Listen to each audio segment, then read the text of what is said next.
और अब चलिए देखते हैं खबरें फटाफट अंदाज में। कांग्रेस महासचिव प्रियंका गांधी ने यूपी के रामपुर में उस किसान के परिजनों से मुलाकात की जिसकी 26 जनवरी को दिल्ली में ट्रैक्टर परेड के दौरान मौत हो गई थी। अंतिम अरदास में पहुंची प्रियंका ने कहा कि नौरीत की शहादत व्यर्थ नहीं होने देंगे। कृषि कानूनों के खिलाफ किसान आंदोलन का आज 71वां दिन है। इस बीच शिरोमणि अकाली दल की सांसद और पूर्व केंद्रीय मंत्री हरसिमरत कौर बादल समेत 10 विपक्षी दलों के 15 नेता आज किसानों से मिलने गाजीपुर पहुंचे, लेकिन पुलिस ने उन्हें लौटा दिया। किसान आंदोलन पर विवादित ट्वीट मामले में दिल्ली पुलिस ने एक्टिविस्ट ग्रेटा थनपर के खिलाफ एफआईआर दर्ज की है। पुलिस ने धारा 153B और 120B के तहत एफआईआर दर्ज की है। अमेरिका ने भारत के कृषि सुधारों का समर्थन किया। अमेरिकी विदेश मंत्रालय के प्रवक्ता ने कहा कि इन सुधारों से भारतीय बाजार मजबूत होगा और निजी निवेश भी बढ़ेगा। किसान आंदोलन के समर्थन में आरएलपी की ओर से 5 फरवरी को हर जिले में ट्रैक्टर परेड का आयोजन किया जाएगा, जिसके तहत झुंझुनू में 500 ट्रैक्टरों की परेड निकाली जाएगी। दौसा में कल विशाल किसान महापंचायत का आयोजन किया जा रहा है। इस महापंचायत की तैयारियों में प्रदेश सरकार के मंत्री और विधायक जुटे हुए हैं। विधायक मुरारी लाल मीणा और जीआर खटाना ने इस महापंचायत में ज्यादा से ज्यादा भीड़ जुटाने के लिए पूरी ताकत झोंक रखी है। आज भी दोनों विधायकों ने ग्रामीण क्षेत्रों का दौरा किया और लोगों से अधिक संख्या में पहुंचने की अपील की। महापंचायत में पूर्व उप मुख्यमंत्री सचिन पायलट भी शिरकत करेंगे। साथ ही आयोजकों ने पीसीसी चीफ गोविंद सिंह डोटासरा, राष्ट्रीय नेता अजय माकन को भी इस महापंचायत में आने की संभावना है। 6 फरवरी को संयुक्त किसान मोर्चा की ओर से चक्का जाम को सफल बनाने के लिए कई किसान संगठनों ने बैठक की है और झुंझुनू में पूरी तरह चक्का जाम करने का फैसला लिया है। बीजेपी विधायक मदन दिलावर ने एक बार फिर किसान आंदोलन को लेकर मुख्यमंत्री और कांग्रेस पर निशाना साधा है। उन्होंने कहा कि ये वही कांग्रेस के लोग हैं जिन्होंने आपातकाल के वक्त संविधान की धज्जियां उड़ाई थी। पीएम नरेंद्र मोदी ने गोरखपुर में आयोजित चौरी चौरा कांड के शताब्दी समारोह का उद्घाटन किया। वीडियो कॉन्फ्रेंसिंग के जरिए पीएम ने समारोह की शुरुआत की। इस ऐतिहासिक घटना की याद में यूपी सरकार इस साल शताब्दी समारोह मना रही है। बीजेपी अध्यक्ष जेपी नड्डा अपने मिशन केरल के दौरान 2 दिवसीय दौरे पर कोची पहुंचे, जहां पार्टी कार्यकर्ताओं ने उनका स्वागत किया। अपने 2 दिवसीय दौरे पर नड्डा पार्टी कार्यकर्ताओं के साथ कई बैठकें करेंगे। कर्नाटक के बेंगलुरु में एरो इंडिया शो 2021 जारी है। आज बीजेपी के युवा सांसद तेजस्वी सूर्या ने यहां स्वदेशी तेजस लड़ाकू विमान में उड़ान भरी। रक्षा मंत्री राजनाथ सिंह ने बेंगलुरु में हिंद महासागर क्षेत्र के रक्षा मंत्रियों के सम्मेलन में कहा कि भारत क्षेत्र के देशों को रक्षा उपकरणों की आपूर्ति करने के लिए तैयार है। उन्होंने कहा कि इस इलाके के सभी देशों के शांतिपूर्ण और समृद्ध अस्तित्व के लिए भारत को सक्रिय भूमिका निभानी है।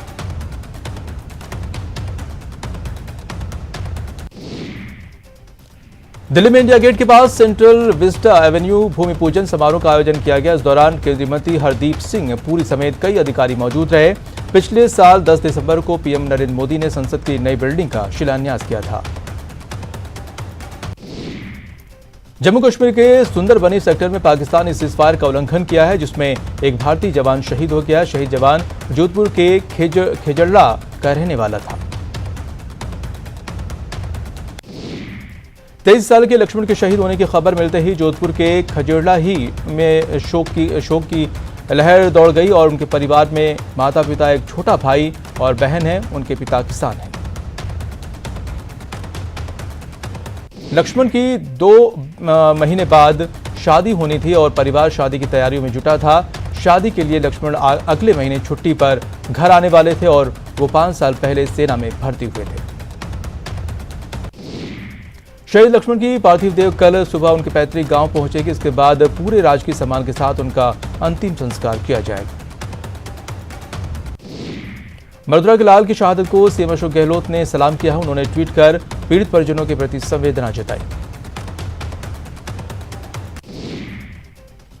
जोधपुर के लाल की शहादत पर लोकसभा स्पीकर ओम बिरला ने दुख जताया। उन्होंने ट्वीट किया है कि मैं सर्वोच्च बलिदान के लिए वीर सैनिक को नमन करता हूं। परमात्मा लक्ष्मण की आत्मा को शांति प्रदान करे।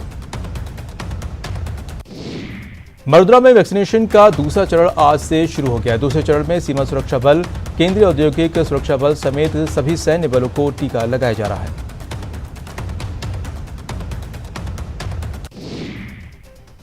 जयपुर में कलेक्टर ने सैटेलाइट अस्पताल में आज वैक्सीन लगाकर इस चरण की शुरुआत की। वैक्सीन की डोज लगवाने के बाद कलेक्टर अंतर सिंह नेहरा ने कहा कि लोगों में ये भ्रम फैला था कि वैक्सीन सेफ नहीं है। मैं उनसे ये कहना चाहूंगा कि वैक्सीन पूरी तरह से सुरक्षित है। सीकर में भी कोरोना टीकाकरण के दूसरे चरण की शुरुआत हुई। इस दौरान कलेक्टर अविचल चतुर्वेदी, एडीएम धारा सिंह और मीणा के साथ ही राजस्व विभाग के अधिकारियों और कर्मचारियों ने टीका लगवाया। श्रीगंगानगर में भी वैक्सीनेशन के दूसरे चरण की शुरुआत हो गई है। कलेक्टर महावीर प्रसाद वर्मा ने दूसरे चरण का पहला टीका लगवाकर अभियान का आगाज किया।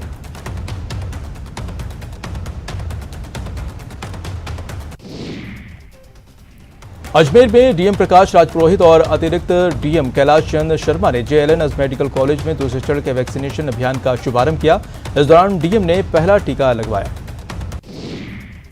उदयपुर के एमबीएच चिकित्सालय में डीएम चेतना देवड़ा ने दूसरे चरण का सबसे पहला टीका लगवाया। डीएम ने कहा कि वैक्सीन पूरी तरह से सेफ है। उन्होंने लोगों से अफवाहों पर ध्यान नहीं देने की अपील की है।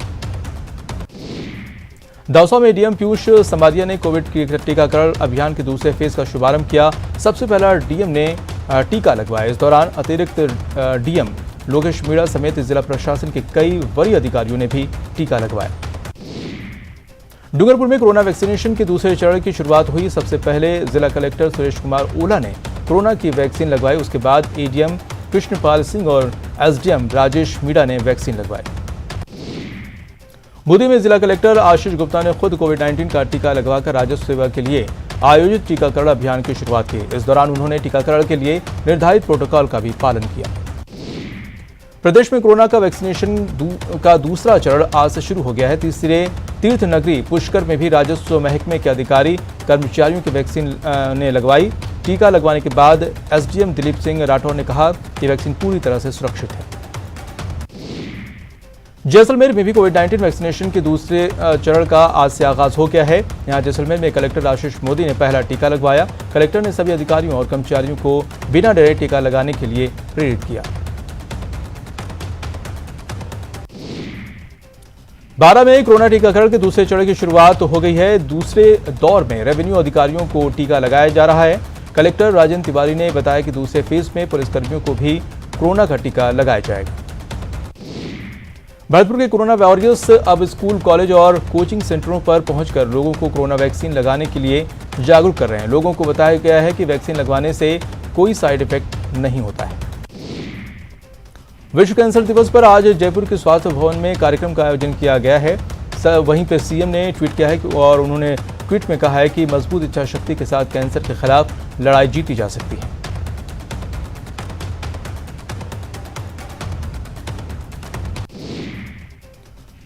विश्व कैंसर दिवस के मौके पर आज अजमेर में लायंस क्लब की ओर से जागरूकता संदेश वाले पैम्पलेट बांटे गए, जिसके जरिए यह संदेश दिया गया कि कैंसर अब लाइलाज बीमारी नहीं रही। जोधपुर के सरदार पटेल यूनिवर्सिटी का स्थापना दिवस समारोह मनाया गया। राज्यपाल कलराज मिश्र ने और सीएम अशोक गहलोत ने भी समारोह में वर्चुअली शिरकत की।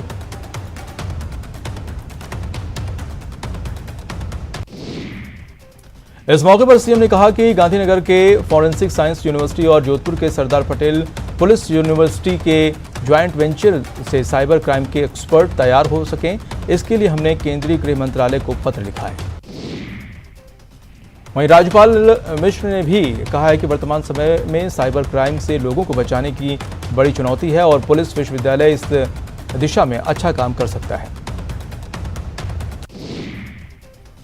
भरतपुर के एसपी ऑफिस कार्यालय के बाहर बड़ा हंगामा हो गया। डीजीपी एमएस लाठर ने से जब कामा विधायक जाहिदा खान मिलने पहुंची, इसी दौरान विधायक जाहिदा की गाड़ी के आगे एक व्यक्ति गाड़ी के आगे लेट गया और बेहोश हो गया। उदयपुर के महाकालेश्वर मंदिर में जलाभिषेक के दौरान जमकर हंगामा हुआ। अपने जन्मदिन पर सीडब्ल्यूसी मेंबर रघुवीर मीणा कार्यकर्ताओं के साथ महाकालेश्वर मंदिर पहुंचे। उन्होंने जलाभिषेक करने और विशेष पूजा अर्चना करने की अनुमति मांगी। मंदिर ट्रस्ट से जुड़े पदाधिकारियों ने कोरोना गाइडलाइंस का हवाला देते हुए जलाभिषेक की अनुमति देने से इनकार कर दिया, जिस पर कांग्रेस कार्यकर्ताओं ने जमकर हंगामा किया। टोंक के देलवली में कांग्रेस पर बीजेपी पार्षदों ने गंभीर आरोप लगाए हैं। बीजेपी ने कांग्रेस पर नगरपालिका देवली के 5 पार्षदों को अपने साथ ले जाने का आरोप लगाया है। जयपुर हेरिटेज नगर निगम की पहली साधारण सभा 9 फरवरी को ग्रेटर निगम मुख्यालय में होगी, जिसमें 21 प्रस्ताव रखे जाएंगे। ग्रेटर की तर्ज पर हेरिटेज निगम भी हुड़कों से 500 करोड़ रुपए के लोन लेने का प्रस्ताव बैठक में रखेगा।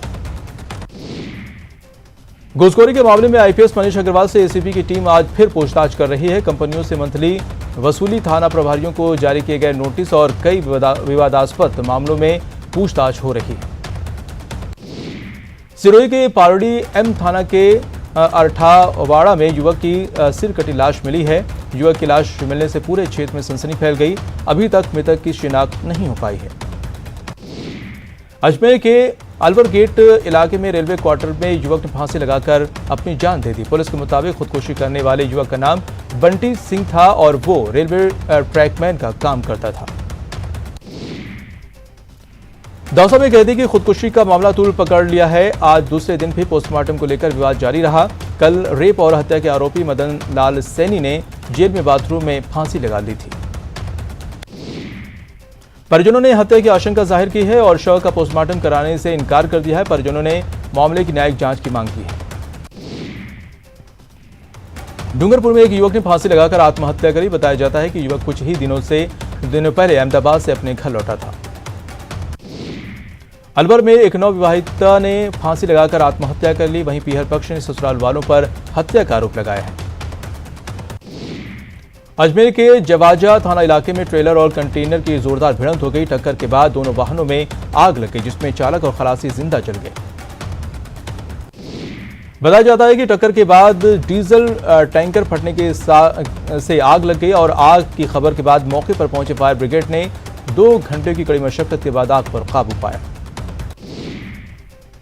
श्रीगंगानगर के सूरतगढ़ सदर थाना इलाके में सीमेंट से लदे ट्रॉले में स्कॉर्पियो की वजह से आग लग गई। हालांकि ट्रॉले के चालक ने कूदकर अपनी जान बचा ली। राजसमंद में नाथद्वारा कांकरोली रोड पर एक कंटेनर ने बाइक को चपेट में ले लिया। हादसे में बाइक सवार 2 युवकों की मौके पर ही मौत हो गई, जबकि एक अन्य गंभीर रूप से घायल हो गया। जैसलमेर के फतेहगढ़ में सांगड़ पुलिस थाने के पास सड़क हादसा हो गया। बोलेरो और कार में आमने सामने भिड़ंत हो गई। हादसे में एक व्यक्ति की मौके पर ही मौत हो गई और 2 अन्य घायल हो गए। भरतपुर के आगरा जयपुर हाईवे पर भीषण सड़क हादसा हो गया। हादसे में एक महिला की मौत हो गई, जबकि 23 लोग घायल हो गए। हादसे में घायलों के मिलने विधायक जोगिंदर अवाना जिला अस्पताल पहुंचे। उन्होंने घायलों का हालचाल जाना और हादसे में मृतक महिला के परिजनों को सांत्वना दी। कोटा में भी रफ्तार का कहर देखने को मिला। यहां एक तेज रफ्तार बाइक ने बिजली के खंभे में जोरदार टक्कर मार दी। हादसे में बाइक सवार सफाई कर्मी की मौत हो गई। बीकानेर के खाजूवाला में एक ट्रक और ट्रॉली की भिड़ंत हो गई, जिसमें ट्रक सवार 2 लोग गंभीर रूप से घायल हो गए। पुलिस और ग्रामीणों ने कड़ी मशक्कत के बाद घायलों को बाहर निकाला। करौली के हिंडौन महवा एनएच पर एक तेज रफ्तार कार ने एक बाइक को टक्कर मार दी, जिसके बाद कार बेकाबू होकर सड़क पर पलट गई। कार में सवार 3 लोग और बाइक पर सवार एक व्यक्ति घायल हो गया। कोटा के सोगरिया इलाके में ईंटों से भरा एक ट्रक सीवेज लाइन के गड्ढे में धंस गया, जिसके कारण पलट गया और इस हादसे में एक स्कूटी ट्रक से बिखरी ईंटों के नीचे दब गई। हालांकि स्कूटी सवार युवती बच गई। सीकर की धोद थाना पुलिस ने एक बड़ी कार्रवाई करते हुए 5000 रुपए के नामी बदमाश जितेंद्र उर्फ जीतू को गिरफ्तार किया है, जिसके पास से अवैध पिस्टल, मैगजीन और 5 कारतूस बरामद किए गए। भरतपुर में नगर थाना पुलिस ने गांव दूंदावल के जंगलों में अवैध शराब बनाने की भट्टियों को नष्ट किया है। वहीं भट्टियों को तोड़ ताड़कर 1500 लीटर वॉश को भी नष्ट किया है। इस दौरान मौके से एक आरोपी को गिरफ्तार भी किया है। प्रतापगढ़ की कोतवाली थाना पुलिस ने अलग अलग जगहों पर कार्रवाई करते हुए 30 लीटर देसी शराब जब्त की है। कार्रवाई के दौरान पुलिस ने 3 आरोपियों को भी गिरफ्तार किया है। भरतपुर के वैर के गांव उनापुर की चारागाह में आग लग गई, जिससे चारागाह की घास जलकर राख हो गई। दमकल की सहायता से आग पर काबू पाया गया। झुंझुनू के उदयपुर वाटी के तहसीलदार अनुराग यादव का एक वीडियो वायरल हो रहा है, जिसमें वो अपशब्दों का इस्तेमाल करते नजर आ रहे हैं। तहसीलदार अनुराग यादव हंसलासर से एक जमीन विवाद को लेकर कार्रवाई करने पहुंचे थे। झुंझुनू में स्कूलों के 100 मीटर के दायरे में तंबाकू उत्पाद बेचने वाले 48 दुकानों के खिलाफ 5,970 रुपए का जुर्माना वसूला गया। सीएमएचओ डॉक्टर छोटेलाल गुर्जर ने बताया कि टीम बनाकर स्कूलों के 100 मीटर के दायरे में तंबाकू उत्पाद भेजने के खिलाफ कार्रवाई की गई। कोटा में गवर्नमेंट कॉमर्स कॉलेज में वाटर कूलर की लोकार्पण पट्टिका लगाने को लेकर एबीवीपी और एनएसयूआई के छात्र संगठन आमने सामने आ गए, जिसकी सूचना मिलने पर पुलिस मौके पर पहुंची और दोनों पक्षों को समझाइश की। कोटा के जेके लोन अस्पताल के गेट पर ठेका कर्मियों ने अनोखा प्रदर्शन किया। करीब 150 ठेका कर्मी पट्टियां बांधकर घायल मुद्रा में पड़े नजर आए। एबीवीपी के कार्यकर्ताओं ने दौसा कलेक्ट्रेट के बाहर प्रदर्शन किया। इसके बाद उन्होंने जिला कलेक्टर को मुख्यमंत्री के नाम ज्ञापन भी सौंपा। एबीवीपी कार्यकर्ताओं का कहना है कि सरकार की ओर से इस बार छात्रवृत्ति रोकी जा रही है। बाड़मेर कॉलेजों के बाहर अपनी कई मांगों को लेकर एबीवीपी के छात्रों ने जबरदस्त प्रदर्शन करते हुए रास्ता जाम कर दिया। इतना ही नहीं, राजकीय महाविद्यालय प्राचार्य को कॉलेज में बंद कर ताला जड़ दिया। कोटा में शिवपुरी और श्यामनगर इलाके में पिछले कई दिनों से कम दबाव में से जल आपूर्ति हो रही है, जिसको लेकर महिलाओं और पार्षदों का जलदाय विभाग प्रशासन के खिलाफ जमकर गुस्सा फूटा। पार्षद जितेंद्र सिंह और पार्षद प्रदीप कसाना के नेतृत्व में महिलाओं ने जलदाय विभाग के अकीलगढ़ वाटर फिल्टर का मेन गेट बंद कर जमकर प्रदर्शन किया। मौके पर पहुंचे जलदाय विभाग के अधिकारियों के आश्वासन के बाद मामला शांत हुआ। अजमेर के ब्यावर में बूचड़ खाने का विरोध शुरू हो गया है। कलेक्ट्रेट के बाहर ग्रामीणों ने इसके खिलाफ प्रदर्शन किया। झुंझुनू में कुंभू राम नहर परियोजना का मुद्दा एक बार फिर से जोर पकड़ चुका है। जनप्रतिनिधियों ने बजट देने की मांग को लेकर आंदोलन का बिगुल फूंक दिया है।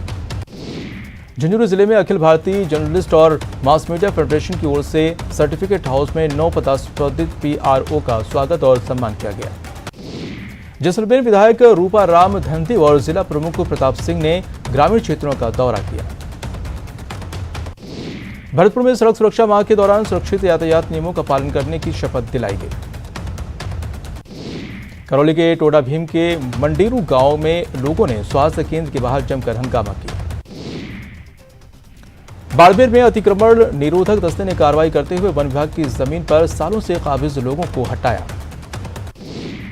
प्रतापगढ़ में अफीम की खेती काले सोने के नाम से जानी जाती है। अफीम की फसल पर इन दिनों सफेद फूल आने लगे हैं। ऐसे में किसानों को रात में जगकर फसल की सुरक्षा करनी पड़ रही है। कोटा में सुभाष सर्किल पर मुख्य रोड पर लगने वाला साप्ताहिक हाट बाजार आज से पुलिस थाने के पीछे मेला ग्राउंड में लगेगा। करौली में वायरमैन एसोसिएशन की बैठक अध्यक्ष प्रकाश माली की अध्यक्षता में आयोजित हुई। चित्तौड़गढ़ के गांधीनगर में विद्या भारती विद्यालयों के प्रबंधकों का सम्मेलन आयोजित किया गया। किसान आंदोलन के समर्थन में आरएलपी की ओर से 5 फरवरी को हर जिले में ट्रैक्टर परेड का आयोजन किया जाएगा।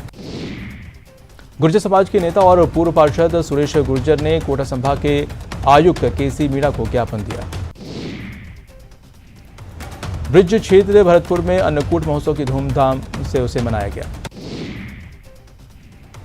देश में पिछले 24 घंटे में कोरोना के 12,899 नए केस सामने आए हैं, जिसके बाद देश भर में कोरोना मरीजों का आंकड़ा 1,07,90,000 को पार कर गया है। पिछले 24 घंटे में कोरोना से 107 लोगों की मौत हुई है। इस तरह कोरोना से मौत का आंकड़ा 1,54,703 पर पहुंच गया है, जबकि पिछले 24 घंटे में कोरोना के 17,824 मरीज रिकवर हुए। कोटा में कोरोना के 19 नए केस सामने आए हैं, जिसके बाद जिले में पॉजिटिव मरीजों का आंकड़ा 20,000 के पार पहुंच चुका है। कोटा में कोरोना मरीजों के आंकड़ों में कमी के बावजूद भी प्लाज्मा डोनेट करने वालों का कारवां जारी है। 57 साल के मनोज त्यागी ने 5वीं बार प्लाज्मा डोनेट किया। हिमाचल प्रदेश की राजधानी शिमला में इस साल की पहली बर्फबारी हुई। शिमला, कुफरी, केलोंग, कल्पा और राज्य की ऊंचाई वाले कई इलाकों में बर्फबारी हुई। सीकर में मौसम ने फिर करवट ली है। 4 दिन मौसम ठीक रहने के बाद एक बार फिर मौसम में तब्दीली देखने को मिली है। बीकानेर में मौसम का मिजाज बदला सा नजर आया। सुबह से ही कोहरे की चादर देखने को मिली। कोहरे के कारण विजिबिलिटी काफी कम रही। कोटा में भी मौसम बदला नजर आया। आसमान में बादल छाए हुए, बादलों के छाने से सर्दी का असर कमजोर पड़ गया। भरतपुर में एक बार फिर से मौसम का मिजाज बदल गया और देर रात से ही कभी हल्की तो कभी तेज बारिश हुई। शेयर बाजार में बजट के दिन से जारी बढ़त अभी बरकरार है। आज भी सेंसेक्स 358 अंक की बढ़त के साथ ऊपर 5000 पर और 614.29 पर बंद हुआ। सुबह बाजार की शुरुआत गिरावट के साथ हुई, लेकिन 2 घंटे के कारोबार में बाजार में खरीदारी लौटी। कल से भारत और इंग्लैंड के बीच कल से 4 टेस्ट मैचों की सीरीज का आगाज हो रहा है। पहला टेस्ट चेन्नई के चेपॉक स्टेडियम में खेला जाएगा। इस ग्राउंड पर इंग्लैंड की टीम भारत को 35 साल से नहीं हरा सकी।